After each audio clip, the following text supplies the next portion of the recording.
Hello, everybody, and welcome to a very, very, very special edition of Vince Russo of the brand.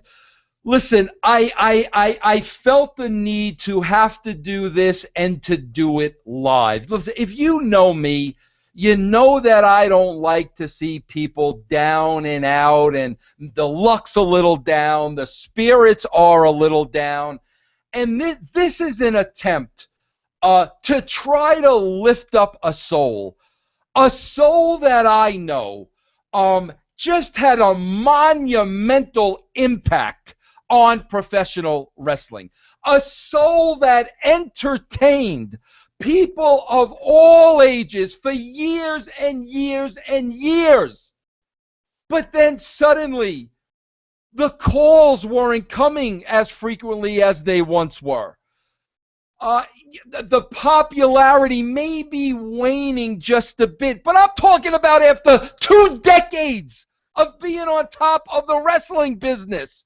All of a sudden, we have a superstar doubting himself, forgetting who he is, forgetting what brought him to the dance. And Jeff Lane, I have invited you on the show with me tonight so the both of us together can lift the spirits of this individual and remind him of his impact on the wrestling business. Now, Jeff, you were a fan for years. You're still a fan of wrestling. You have a much different perspective on this than I did. I worked with him, so I saw the human side. But as a performer, Jeff, I want you to give us your feelings of what this individual meant to you growing up. And hopefully it'll lift his spirits. Jeff, you know I'm talking about. There's only one, bro. I'm talking about Shark Boy, Jeff. And from a fan's perspective, before we bring him on, I know he's in the green room listening. Give us your feeling of Shark Boy just as a fan, Jeff. Well, like you said, Vince, I've only seen him as a fan, and I didn't have the pleasure of working with him like you did, but you reached out to me and you said, look, this guy's hurting, he's struggling, he needs some help, and I was worried, and I wanted to be a part of this to see if I could help you bring him back up to the glory that I remember on TV. Coming to the ring, shell yeah, hands up, and the crowd going nuts. That's the stuff I remember about Shark Boy, and to know that he's down in his dumps, man, it gets me, it gets me right here.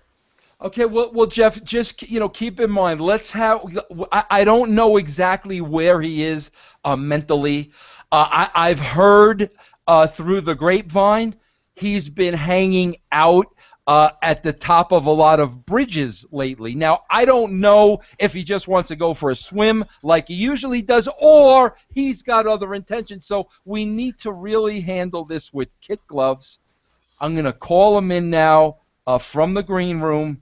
Jeff, let's hope for the good of every wrestling fan out there, for the good of the wrestling business. Let's just hope you and I can do our magic. Ladies and gentlemen, I'd like to bring into the room right now. I'm lost for words. Any introduction I give him does him no justice. A legend, a absolute legend in this video. You've heard of legends before, but I put this legend in a league of his own. Jeff, let's hope. So, ladies and gentlemen, without any further ado, Shark Boy, will you please join us? Vince Russo, you old son of a fish. How you doing, buddy?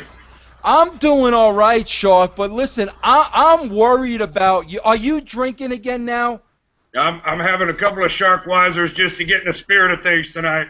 But now I had heard, see, this is where I'm a little concerned about, Shark Boy. By the way, let me introduce you to my friend Jeff Lane. Jeff Lane, this is the immortal Shark Boy. Shark Boy, absolute pleasure, big fan. How you doing, Jeff? Nice to meet you. Nice to meet you.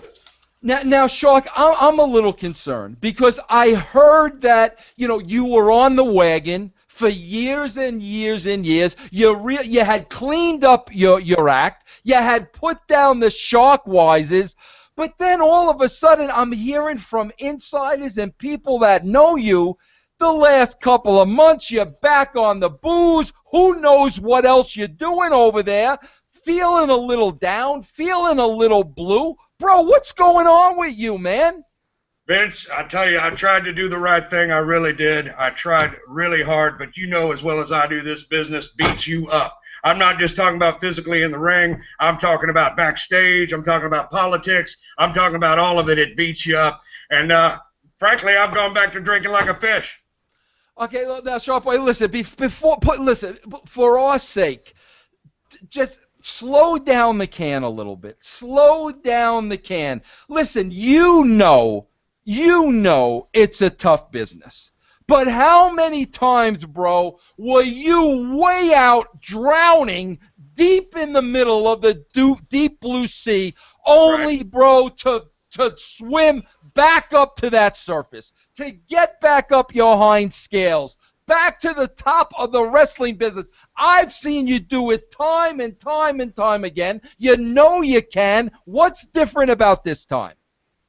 I don't know, Vince. That seems like a lifetime ago, man. I've been doing this, like you said, for the better part of 2 decades now, and I don't know. It just feels like, what's the point anymore, man? I just don't know. What's the point? Sometimes this Sharkwiser feels like my only friend, Vince. Well, listen, Shark, Jeff, you're his friend, right? Absolutely. Listen, Shark, I just met you, Jeff. And I feel like we've been long friends. Okay, all right, fair enough. Now, listen, Shark. Listen, you're loved by millions. Women, men, children, boys, the whole gamut, bro. You're loved by everybody. And listen, bro, you talk about the wrestling business, bro. You were a part of TNA when I was there, and you just happened to be, bro, in a little segment that basically covered 2 hours of the show. Now, would you like me to go through the facts of the Shark Boy show, or could you stroll down memory lane for us? Well, I mean, what I remember is the episode was called A Fish Out of Water, and at the time, it was actually the highest rated episode of TNA Wrestling at the time.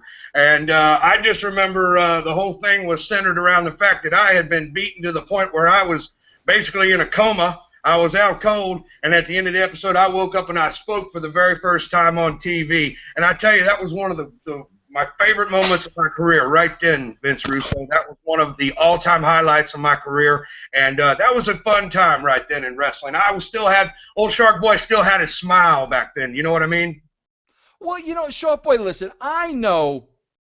And I think we all know you idolize and you pay homage to one Stone Cold Steve Austin. And listen, even Stone Cold Steve Austin, he has his ups and he's got his downs, Sharky, but he doesn't give up. Can you imagine all the little Stone Cold fans if their hero Steve Austin gave up? It's no different with you, bro. There's light at the end of the tunnel, bro. Maybe we can reinvent an entire new career for you. Have you ever thought about that? Oh, I don't know, Vince. It just seems like it's so late in the game, man. I mean, you brought up Stone Cold Steve Austin. He's a legend. He is an all-time great. There's no doubt about it. He main evented WrestleMania after WrestleMania. I mean, I could have main evented WrestleMania. Instead, I'm the featured act at Joe's Crab Shack in Louisville on Friday afternoons during Lent. Listen, I find that hard to believe. Now, Sharky, listen, I know when I worked with you. Okay, listen, and I didn't really want to go here because you know, Sharky, a lot of times we say, oh, what happens in the wrestling dressing room stays in the wrestling dressing room. But listen, I got to bring this up now because desperate people do desperate things. All right? I was there when the Shark Boy groupies was surrounding your dressing room every single night, wanting you to do who knows what to them with the mask on. You can't tell me that at least the women aren't waiting in line anymore. Well, there's no doubt about it. I had my fair share of mermaids back in the day. But I'll tell you what, any more of the girls that line up outside my dressing room, I have to put the mask on them. Oh, now, Jeff, is there something? Look at Jeff's laughing. The humor's still there. Jeff, is there something? As a fan, Jeff, can you give Shark Boy just a little bit of a testimony? I was wondering about, I saw you had a World Heavyweight title match last week. I was wondering if that had any influence in your current feelings. I kind of had another theory I was going to throw at you. There's a new Sharknado movie coming out this week. That's a big deal. I kind of feel like that's gimmick infringement, and you're not getting your due on that. So I see all these outside influences kind of coming in and maybe influencing your mind, your state of mind. Is any of that any relevant with this? Well, that's a perfect example right there, the whole Sharknado thing. This new one's it's like a three-headed shark, right? Well, I actually tried out for the shark head on the left, but I lost out to the guy who did the halftime show with Katy Perry at the Super Bowl. That's a perfect example right there. Wait a minute.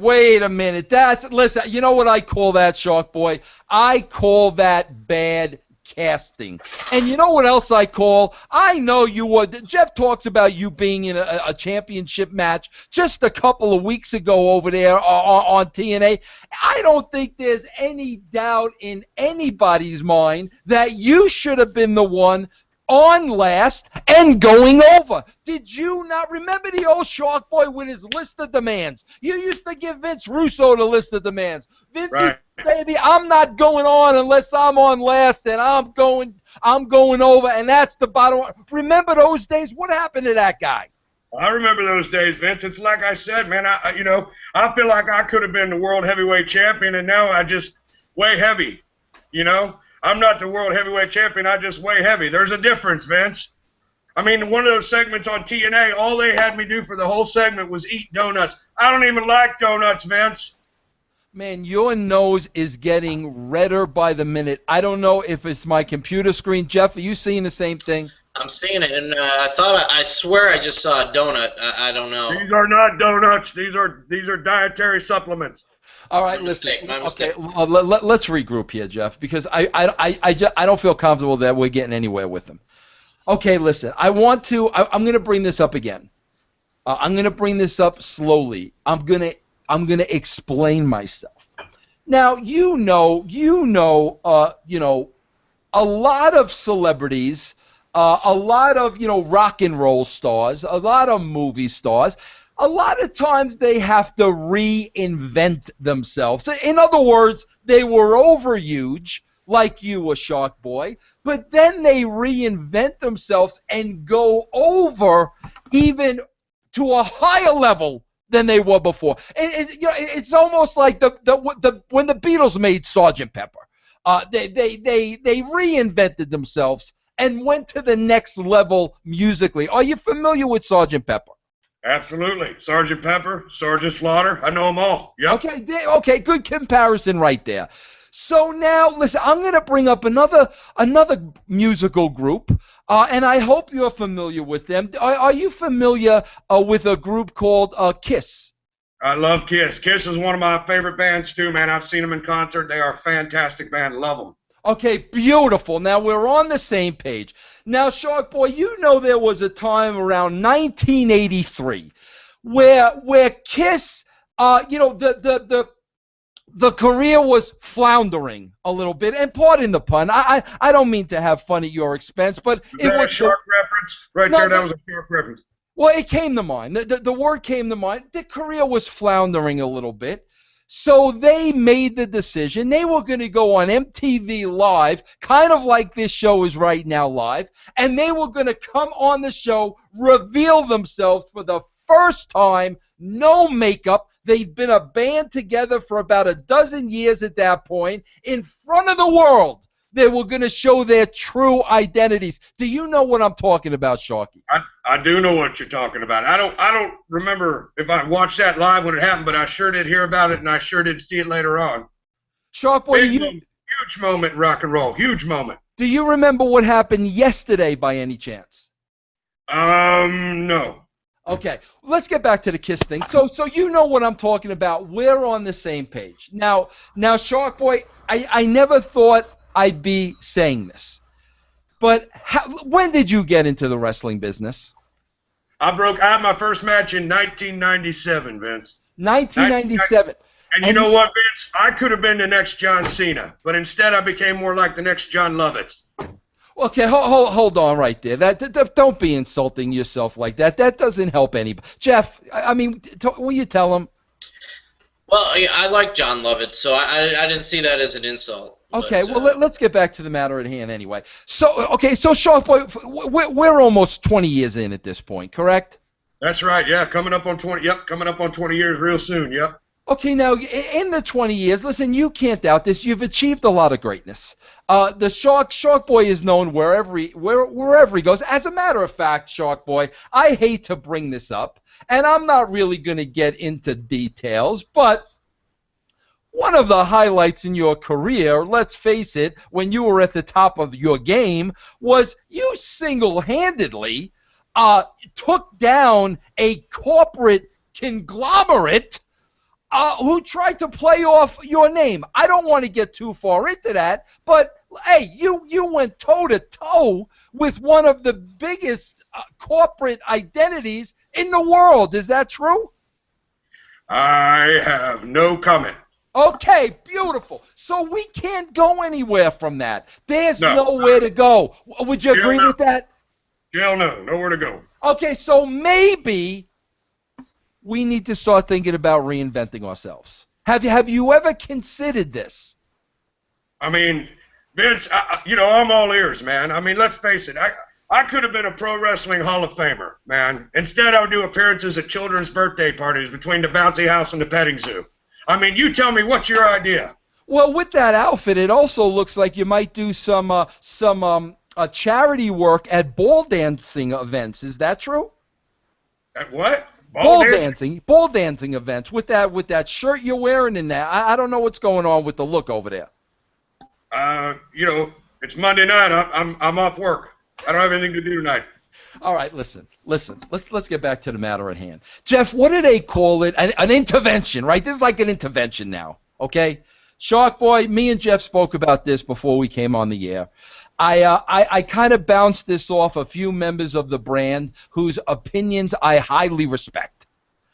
And the suggestion has come up.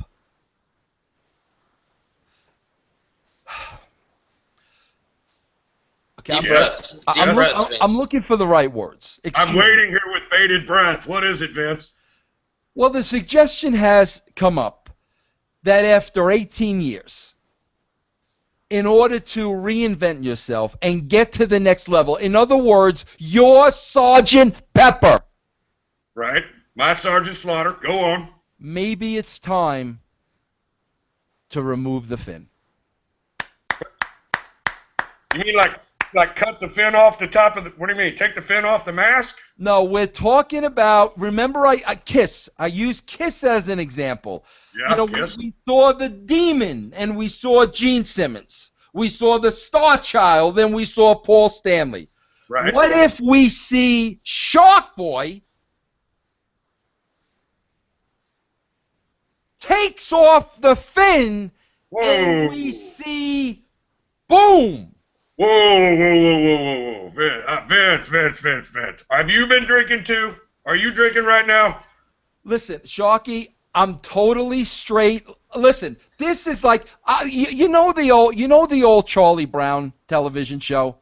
Sure, yeah. Okay, The Mask is nothing more than Linus with his blanket. It's a security blanket for you that you've had for 18 years now. It's holding you back. You've done all you can do with it. Do the gimmick. Let's go to that next level. Jeff, tell him. Yeah, let's look at examples of people that have regenerated themselves, like Kane. Kane's going on, got rid of his mask. Juventud. How can we not mention Juventud Guerrera? Big things for the guy once he got rid of his mask. The ladies are all over him. So, Shark Boy, I think I side with Vince on this. I think that is the right move at this point. Yeah, you side with Vince. Do you know who this man is you're talking about? This is the guy. Isn't this the guy that put WCW out of business? Vince Russo. This is a guy who said, I got a great idea. Let's make David Arquette the world heavyweight champion. That's the guy whose suggestion you want me to follow, and you say take the mask off. That's what you're listen, doing. that's all subjective, Shark Boy. 6 of one, half a dozen of the other. You hate it. This guy loves it. I think what you're trying to do is, I think you're trying to take us off course. I think you see what me and Jeff and the entire brand are trying to do. And here's what you don't understand. We're doing this for your own good. You got 18 years under the mask. Why don't we go do another 18 with the mask off? How's that sound? 36 years in the wrestling business. Oh, man. I just don't know, Vince. I've had this thing on just about from day one, man. I just don't know. I just don't know if I can do it. But listen, we started this interview with you painting a very, very bleak picture. You've been seen hanging out on bridges. Bro, you're eating donuts over there like a Mama Cass Elliott, if you know who she is. At this point, let's be honest, bro. What do you have to lose? Elliott was quite a talent. I can tell you that right now. Look at him. Jeff, please try to talk some sense into him. Yeah, I feel like there's better nutrition out there than donuts right now, especially, well, you're still a young man, Shark Boy, and I'm sure there's still magic underneath that fin that the world needs to see, especially the women. Let's give them something to give you a whole another 20 years in the business with, and let's go with it, man. Let's take it off. Bro, let's just do it. I mean, like, just don't think about it, bro, because you'll talk yourself out of it. Just do it, bro. Oh, Vince, Bro, for the good of professional wrestling, bro. Vince, how about that? How about I take the vest off? I'll take the vest off. How about that? The vest is I don't think that's the same thing. I really don't think that's the same thing. I'll put put the beer down. I'll put the donuts down. No more donuts. Sharky, listen, you were just telling me, okay, the only bookings you're getting is at the Crab Shack nowadays. And listen, how much can they be paying? That's every Friday afternoon during Lent. It's the home of the Jumbo Crab Special. Don't miss that. Exactly. And how much can they actually be paying? We're talking about here, bro. Just hear me out for a second. You yourself basically said, I could have been the next John Cena. And Jeff, listen, when you break it down, does John Cena really have anything over this man? The only thing Cena's got over this man, Jeff, is the fact that we all know that John Cena is a good-looking man. And the women love John Cena. They fall at his feet, this John Cena. I'm guessing Shark Boy is even better looking than that. And you know what, Shark Boy? You take that mask off. There's no reason why you're not headlining next year's WrestleMania, bro. You really think so, Vince? You really think that if I take the mask off, there's a chance I could headline WrestleMania? Jeff, what do you think? I don't see why not. I mean, just like you said with Cena, I mean, he's going home with Nikki Bella every night, and if he wore a mask to the ring, that probably wouldn't be happening. Sharky, wait a minute. Did you hear what he just said? Listen to me. Yeah. That could be you. With Nikki Bella. Going home with Nikki Bella every night. Right. Ugh. I'll tell you what. I never ever thought I would do this, Vince. I never ever thought I would do this, but I think I'm going to do it. Yeah, do it, I'm going to do it. Don't think about it, do it. Before I do it, this is a face that you've seen before, Vince Russo. I just want you to know that. This is a face that you've seen before. And here it is. Oh. Dean Baldwin. That's right. Oh, my. Jeff Lane.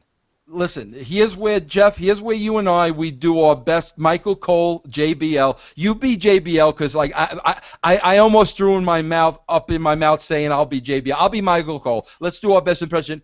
Oh my God, it's Dean Baldwin. Set your DVRs. This is a moment in time. Ladies and gentlemen, I don't think you understand. This is Dean Baldwin, the younger, lost Baldwin brother. After all these years, I had no idea.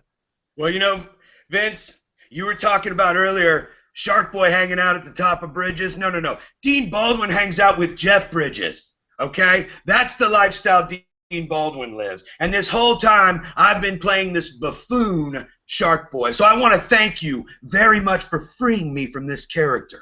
And look at you, what a handsome, handsome man. And Jeff, I don't swing that way, but if I did, would you not take this man up on whatever it is that he had to offer? Look at him, he's a movie star. No wonder the Baldwin brothers have kept him locked away in a closet.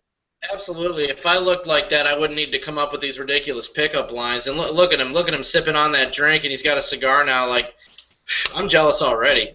What a move. What a move. It's the Hollywood life. This is all I know, really, is the Hollywood life. And, what I do is I play roles. Shark Boy was a role. And to be honest with you, Vince, I feel like there was potential at one point. There was potential for Dean Baldwin to be the next big wrestling star, for Dean Baldwin to headline major wrestling events, for Dean Baldwin to be the heavyweight champion of the world. But Dean, let me. What happened, Vince? What happened? You know what happened, Vince. Dean, let me tell the story because, listen, we just got Shark Boy out of being suicidal. We don't need Dean Baldwin being suicidal now. But Fair point. Jeff, I got to lay this out to you because I was there, Jeff, because this was history. Now, keep in mind, as Michael Cole, I did not realize Shark Boy and Dean Baldwin were the same men. I had the opportunity in the early days of TNA, probably going back 10 years, of meeting Mr. Dean Baldwin for the first time. Do you remember that, Mr. Baldwin?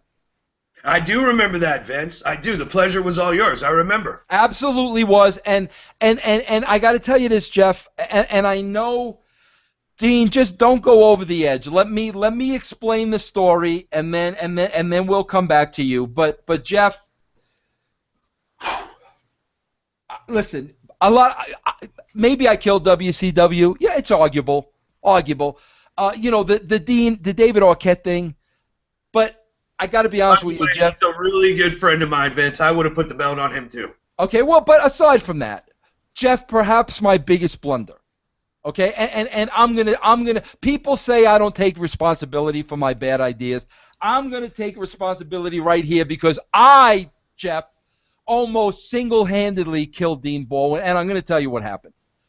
We were at Dean. Correct me if I'm wrong. Jump in at any time. I believe we were at the old asylum, which was some kind of a flea market. I don't know what that thing was in Nashville. Correct? It was Nashville, Tennessee. That's right, Vince. That's about as far away from Beverly Hills as I ever like to get, right there. Yeah, exactly. Nashville, Tennessee, and Dean Baldwin shows up.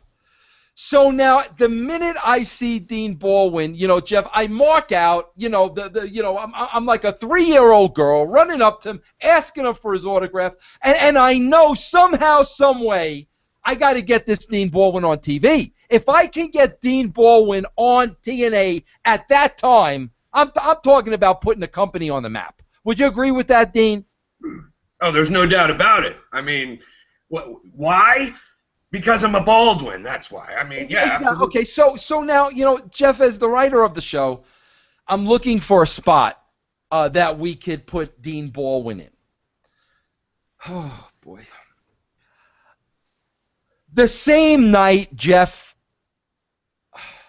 we were debuting for the first time on TNA, the Disco Inferno talk show. Ugh. Okay. I just threw up a little bit in my mouth there. Hang on, Vince. Hang on. Let me finish the story, Dean, and then we'll hear your side. So, Jeff, Disco came to me at the last minute. He's been on the phone. Nobody will be his guest. And I want to tell you a little story about that for a second, Jeff. Glenn, Disco Inferno, told me that he had been calling a bunch of people trying to find a guest, right? And, bro, I remember while he's explaining this to me, Conan was standing next to him. And I remember Conan, and Dean, I don't even think you know this story, but Conan snatched Disco's phone from him and looked at his phone log and basically said, Disco, the only number on here that you're calling is the man line. Now, that's another story for another time. And, Dean, Right. I don't know how much truth there is to that. But Right. No, I've seen Glenn's phone. It's true. Okay, it's okay. Well, whatever Glenn does with the man line is none of our business, okay? But the fact of the matter is, Jeff, he couldn't find a guest. So now, literally, a minute later, I turn around, and there's Dean. And Dean's like, Vince, what do you got for me? I'll do it, man. I'll throw you a bone. I'll put TNA on the map. What do you got for me? Bro, without thinking, I said, the Disco Inferno talk show. And you know, of course, Dean first said, you know, who the hell is Disco Inferno? I said, who the hell is Disco Inferno? That's exactly what I said, yep. You know, he didn't have a clue. So I had to build up Disco, you know, knowing the guy was a jabron, you know, knowing, you know, bro, he was a curtain jerker at best. But I had to make, you know, Dean Baldwin, a big star, believe that Disco was somebody. Did I do a good job convincing you of that? You did a great job, Vince. I had no idea what a jackass he was in real life. No idea. Okay, but he said jackass. I didn't, because Glenn's my friend. So Glenn, don't call me. Dean said jackass. I didn't call you jackass. I was just questioning the man line thing. But anyway, bro, we put Dean Baldwin in the Disco Inferno talk show. How can I explain this? You know what this is like, bro? You know what this is like? This is like, I don't know, bro. This is like, it was the equivalent of taking, you know, like, you know those bums on the street, Jeff, and they live in cardboard boxes and they're eating out of garbage cans and all this, right? It was the equivalent of taking somebody like that and putting them on a chair next to Oprah Winfrey. That's what we had. We had Dean Baldwin star Disco Inferno jackass. Dean, can you describe that any better way? You were there, bro. I mean, I wasn't even in that moment. You were in the moment. Can you explain it to us? It was a moment frozen in time. You know, a lot like when you go through a painful surgery or something uncomfortable, like a fitting where they've got the tape measure up inside your inseam. It was kind of like that, like a hernia operation. Now, Dean, like how long in before you realized who the hell is this jabroni and why did Vince stick me in this nightmare of a segment? Almost immediately. Almost immediately. Yep. Now, Dean, I'm watching this, and it was so painful for me. Jeff, I know you're a lot younger than me, and I'm gonna ask you a personal question now, okay? Because as I'm watching this is the only thing that comes to my mind, okay? Jeff, have you ever gotten a rectal exam? Okay, Dean. So in other words, Listen. I've reached the age of 35, so I've had a colonoscopy. There you go. It's out there. Good for you. Dean, have you ever had a rectal exam? Never. Nope. Haven't. What about by a female? No comment. Okay. Well, okay, I've had a rectal exam, and that's the only thing I can compare it to. All of a sudden, I saw this star, this Dean Baldwin. We're talking about the same level back in the day of, you know, of a Tom Cruise, the biggest star on the face of this planet, next to this big nose, man line calling jackass. And within how many minutes, Dean, did he almost tank your entire career? The people were booing. I mean, it was ridiculous. I mean, he came up like such a horse's ass. I mean, there's no way. I've never been in front of a crowd where they booed Dean Baldwin. I mean, that just never happens. So obviously it was the complete horse's ass standing next to me that elicited that response. It was almost immediate, Vince. I mean, it was downright painful. And to be honest, I really just kind of wanted to knock him out, and then come find you and knock you out too. You know, Dean, I have to ask you this question because I've always been curious, but like being like that close, to the Disco Inferno, you hear a lot of stories about like the legend of being that close. Literally, how would you describe the hugeness of that honker? Well, when he turned his head sideways, he almost knocked me over once or twice. So I had to sort of duck and weave, Vince. You know what I mean? But with my wrestling training, that was no problem. But I mean, it was large. I felt like he was going to sneeze and literally blow me off the set. Now, Dean, would this explain this one horrific incident? Would this explain why you immediately, bro? I did not see you for again. Till just now. Yeah, till now. I tried calling. I tried sending telegraphs, texting, tweeting, Instagramming. When that wasn't even around back then, and I was still doing it. It was amazing. I don't know how you did that. That was amazing. I don't know how you did that. And also that carrier pigeon. I got that message. But now, does this explain why we went right back under that fin? There was no other choice for me, Vince, at that point. I had nothing left, man. Dean Baldwin had effectively been ruined by this complete waste of space known as Glenn Gilberti, the Disco Inferno. There was nothing left for me to do but put the mask back on and entertain millions of people as Shark Boy, because that's what I do. I'm a performer. I'm a professional. Why? Because I'm a Baldwin. Well, now, Dean Baldwin, now that Disco is out of the picture and out of your life, and bro, listen, I wish he'd get out of my life. Like, I say prayers every night, Dean, just like, please, let him lose my number. Let him lose my email address. Please, don't have him contact me again. But he shows up. Dean, you ever get like the athlete's foot where you get like the fungus on your feet and it grows between your toes and then it starts crawling up the end? Bro, that's what it's like. You know what I'm saying? I can sort of, never. That's never actually happened to me. But yeah, that sounds like Glenn.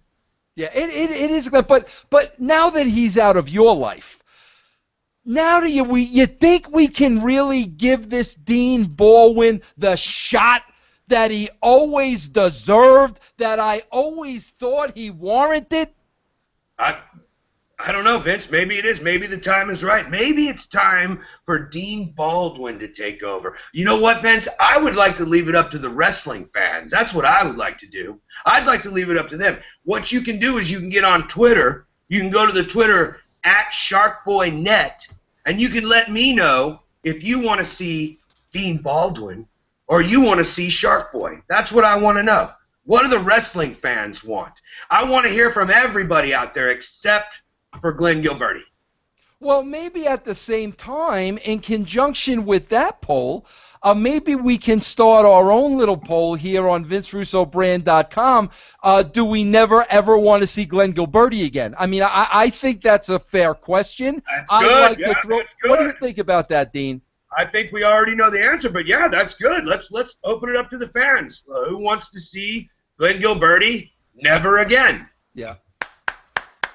It'd probably be like one of those polls you see where on Raw where they know what the outcome's going to be, and it's like 95% to 5% is the difference. We're probably going to have that with that one. I don't know. There's no question about that in my mind. But Dean, I got to tell you, man, what took place here tonight, Jeff Lane? This was a magical moment. I mean, what is the gimmick? Set your DVRs. What is that? It's a moment in time. It's a moment in time. It's a JBL line right there. Yeah, it's a moment in time tonight where it was revealed that Shark Boy has been the world-famous Dean Baldwin for all these years. Dean, how do you feel now that this reveal is over? And now you can go out and live your life as the star you are. It's like a weight off my shoulders, Vince. It's a weight off my shoulders. This could be a new beginning. You could be right. This could be a brand new beginning for Dean Baldwin. I want to know what the wrestling fans have to say, but in the meantime, I'm going to enjoy my martini. I'm going to enjoy my cigar. I'm definitely going to enjoy my ladies tonight, Vince. Well, Dean, now that you've come out, so to speak, can you please tell the people at home now, how can they reach out to Dean Baldwin? How can they stay in contact with you? How can they find out where that next big match is going to be? Is there a fan club that they can sign up for? Please give us every outlet to Mr. Dean Baldwin. Well, because Dean Baldwin has been so underground lately, everything is set up in Shark Boy's name. There's the website sharkboy.net. I am at SharkBoyNet on Twitter. That's the way to find me. That's the way to get a hold of me. So get on there and let me know what you think. Let me know if you want to see Shark Boy, or let me know if you want to see Dean Baldwin. Well, Dean, this has been the most memorable night for the brand. Jeff, I mean, is it everything we thought it would be? Oh, it's more. Like that feeling you have watching Gene Simmons take the makeup off, I'm going to have the feeling with this for the rest of my life. Yeah. Absolutely astounding. So, in other words, you're saying, Jeff, this was a life changer? Absolutely.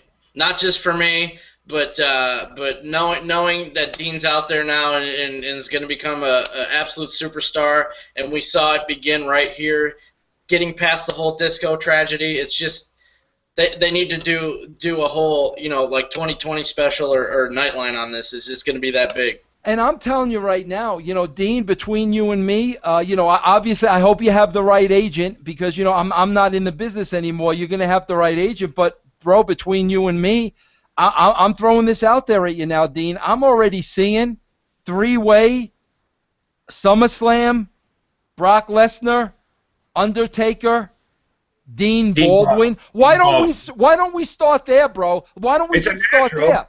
I mean, it writes itself right there. Lesnar, Undertaker, Baldwin. Yeah. It fits. Hey, Dean, can you say that one more time? Because that just rolled right off the tongue. Just say it one more time. It rolls right off the tongue. Lesnar, Undertaker, Baldwin. Yeah. That's it. That's the match.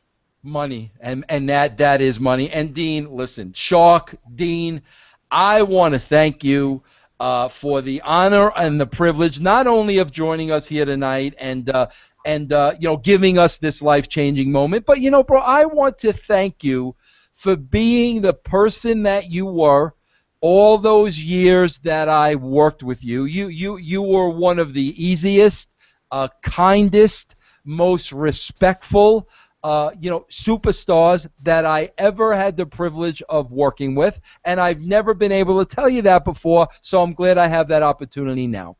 Well, I appreciate that, Vince, and it was always a pleasure working with you too, man. Sincerely, thank you, and thanks for having me on here. And this was a lot of fun, and I really am interested to see what the fans have to say. I want to hear what they think I should do at this point. And I thank you, Vince, for the opportunity. And Dean, I'm going to leave one more door open because you know that big nose Mama Luke. He has a way, Dean, of saying that factual instances never took place. And this is the guys he always hides under. They're trying to tarnish my good name. So, Dean, let me ask you this. I know you're a big star. I know the calendar's going to be full now. But if one Glenn Gilberti ever wants to come on this show to debate what actually happened that night in Nashville and who killed whose career, would you be willing to come on the show and face him one-on-one? Absolutely. I will take my brain out and make it even. We can have a debate, and we'll get to the bottom of it right then, Vince. Okay, well, you know what? I expect to hear from him, and I'm going to let him know that if he's got anything to say, Mr. Dean Baldwin will gladly make an appearance on this show so there could be a little bit of a confrontation, and we can get down to the truth. But, Dean, I was there that night.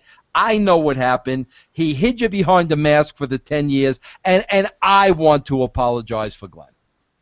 Oh, I appreciate it, Vince. I mean, people have been apologizing for him since WCW, so I get it. Yeah, exactly. Well, everybody, there you have it. The great Dean Baldwin. Give me the Twitter one more time. At SharkBoyNet. at SharkBoyNet. Tell him, do you want him to go back behind the fin? Do you want him to go forward with Dean Baldwin? Let him know one-on-one. Give him the feedback. But if you want to see him the next time, the next big match is going to be SummerSlam. Lesnar, Taker, Baldwin. I'm going to be there. Even if I have to buy the WWE Network, I'm going to watch that one. Dean Baldwin, thank you so much for joining us tonight. Thank you, Vince. Thanks for having me. And this has been a special edition. Jeff Lane, thank you, of Vince Russo, the brand. We'll see you tomorrow.